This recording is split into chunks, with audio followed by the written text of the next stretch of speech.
class 10 ছাত্ৰছাত্ৰীসকল নমস্কাৰ তোমালোকক মই চেপ্টাৰ 7 স্থানাংক জ্যামিতি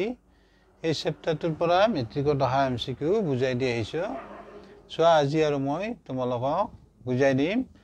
এই কোৱেশ্চনটো আহিছে 2018 তে সো কোৱেশ্চনটো তোমাক কি দিয়া আছে 1,0 আৰু 0,1 বিন্দুৰ মাজত দূৰত্ব হল এসোৱা চাৰিটা অপচন আছে তে প্ৰথম আমি ইয়াতে লিখিলাম এটো সবা x1 x1 equal 1 হ'ব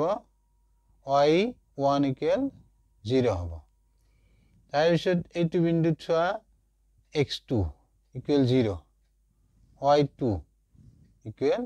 1 এটা তোমালোকে জানাই দুটা বিন্দুৰ মাজৰ দূৰত্বৰ সূত্ৰ এইটো হল আমাৰ দুটা বিন্দুৰ মাজত দূৰত্বৰ সূত্ৰ যেটো আমাক বিন্দু দুটাৰ মাজত দূৰত্ব উলিয়াবলৈ দিছে এতিয়া সোৱা x1 ইকুৱেল আছে 1 তাৰ পিছত x2 0 whole square y1 0 minus y2 1 এখিনি বলো আমি এইখিনিৰ পৰা সবা 1 minus 0 মানে 1 এ হ'ব আৰু স্কয়াৰ আছে গতি 1 স্কয়াৰ তাৰ পিছত 0 minus 1 গতি কি হ'ব এটো -1 হোল স্কয়াৰ এটা সবা -1 হোল স্কয়ার মানে -1 into -1 give minus into minus plus এটো 1 into 1 হ'ব নাইবা তুমি এনেকৈ মনত ৰাখিবা তোমাৰ ঋণাত্মক সংখ্যাৰ অপৰত অৰ্থাৎ হোল স্কয়াৰ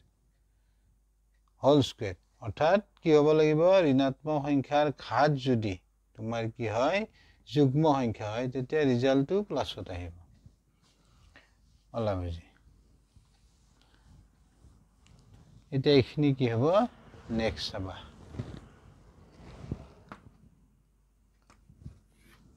1 স্কয়ার 1 এটো 1 হ'ব যেটো ঋণাত্মক সংখ্যাৰ ঘাত যুগ্ম সংখ্যা আছে গতি ৰিজাল্টটো প্লাসত আহিব আৰু কি পাবা 1 এ পাবা 1 স্কয়াৰ কৰিলে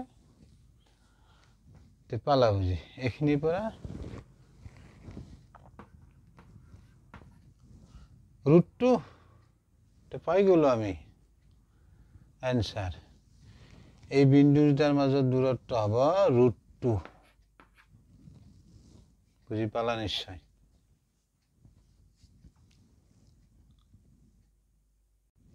নেক্সট কোৱেশ্চন সোৱা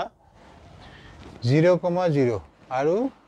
-8,6 বিন্দু দুটাৰ মাজত দূৰত্ব হল চাৰিটা অপচন আছে এই কোৱেশ্চনটো আহিছে 2019 তে তোমালোকে জানা নিশ্চয় যিকোনো বিন্দুৰ মূল বিন্দুৰ পৰা দূৰত্ব সমান √x² + y² ইয়াতে আমাক বিন্দু দুটা কেনেকৈ দিয়া আছে এটো মূল বিন্দু এই মূল বিন্দুৰ পৰা এই বিন্দুটোৰ দূৰত্ব হদিছে যেহেতু আমাৰ এটো মূল বিন্দু গতিকে ইয়াতে আমাক দিয়া আছে বিন্দুটো এটো ইয়াতে তোমাৰ x ইকুৱেল হ'ব -8 y ইকুৱেল 6 এটা আমি x ইকুৱেল -8 ইয়াতে বহাই দিম y ইকুৱেল 6 বহাই দিম এই স্কয়াৰ ৰুট ললে আমি आंसर পাম এখিনি পালা বুজি তেসোৱা x² + y² এটো হল যিকোনো বিন্দুৰ মূল বিন্দুৰ পৰা দূৰত্বৰ সূত্ৰ 0,0 আমাৰ মূল বিন্দু আমাক বিন্দুটো দিয়া আছে এটো মূল বিন্দুৰ পৰা এই বিন্দুটোৰ দূৰত্ব x equal -8 whole square y value 6 এইখিনি কৰা এটো হ'ব তোমাৰ -8 হোল স্কয়ার মানে হল -8 into -8 তেতিয়া কি হ'ব minus plus 64 8 into 8 এইটো হ'ব তোমাৰ 64 to 36 বাইনকৈ তুমি চাব পাৰা এইটো তোমাৰ এই ঋণাত্মক সংখ্যাৰ ওপৰত স্কয়াৰ আছে অৰ্থাৎ যুগ্ম সংখ্যা থাকিলে ৰিজাল্টটো প্লাছত আহিব তে নেক্সট এখিনিৰ পৰা আমি কি পাম টোটাল কৰা এখিনি